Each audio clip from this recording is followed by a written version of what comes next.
As I keep explaining in the bold-faced questions, always identify the conclusion first and then link the bold parts with the conclusion.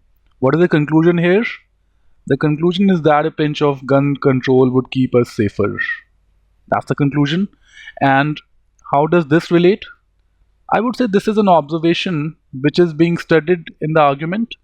So the argument begins with suggesting this observation, and then this is being analyzed, and the conclusion is that a bit of control of this habit or observation would be good.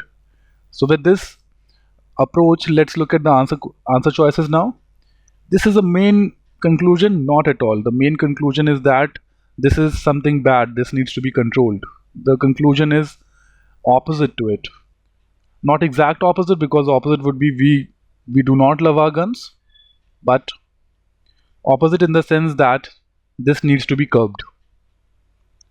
It is a circumstance. I like this word circumstance. Yes, as an observation, a circumstance, the implication of which is at issue in the argument. So yes, rest of the argument is studying the implication of this habit, this observation, this circumstance, and is thereby coming to a conclusion that a control of this is needed. So this is a very good answer choice. Let's still look at the other ones.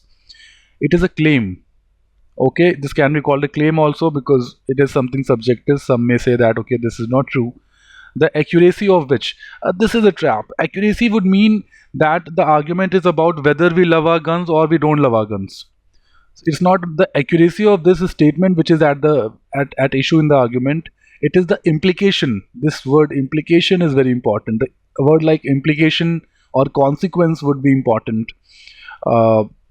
So this is a very good choice. C doesn't suit. It is not an evidence, first of all. It is a circumstance. It can be a claim. It can be an observation. It is not any evidence that we love our guns.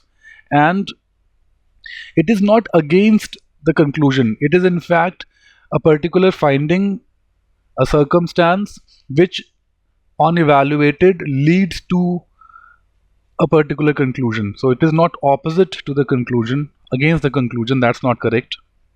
It's not a hypothesis, first of all. An argument is not based on it. This is an amateur choice. Argument is not based on it. Argument analyzes it and leads to this particular conclusion. So yes, there's only one choice which is good. Others are traps. If you were there, I wouldn't say that there is any other choice that is anywhere close to being correct. Rest are all traps. B is the right choice.